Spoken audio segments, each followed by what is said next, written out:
नवनवीन व्हिडिओ पाहण्यासाठी व आमच्या सोबत राहण्यासाठी चॅनलला सबस्क्राइब करायला विसरू नका। तर बघा काय शासन झाल्याच्यात काय म्हटलेलं आहे, शासकीय निमशासकीय सेवानिवृत्त अधिकाऱ्यांच्या सेवा करार पद्धतीने विवक्षित कामासाठी घेण्याबाबत शासन निर्णय सामान्य प्रशासन विभाग दिनांक 10 जून 2025 शासन शुद्धीपत्रक संदर्भाधीन 10 जून 2025 रोजीच्या शासन निर्णयामधील परिशिष्ट अ येथील मासिक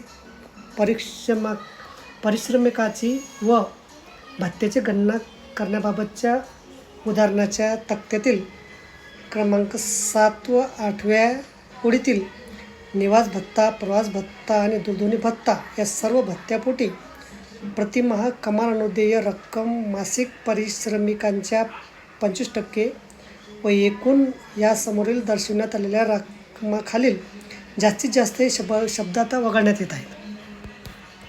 सदर शासन शुद्धीपत्रक महाराष्ट्र शासनाच्या दिलेल्या संकेतस्थळावर उपलब्ध करून देण्यात आले असून त्याचा संकेतांक हा आहे। सदर शासन शुद्धीपत्रक डिजिटल स्वाक्षरीने साक्षरीकृत करण्यात आलेले आहे। महाराष्ट्राचे राज्यपाल यांच्या आदेशानुसार युयान व नावाने।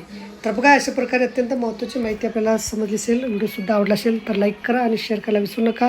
धन्यवाद।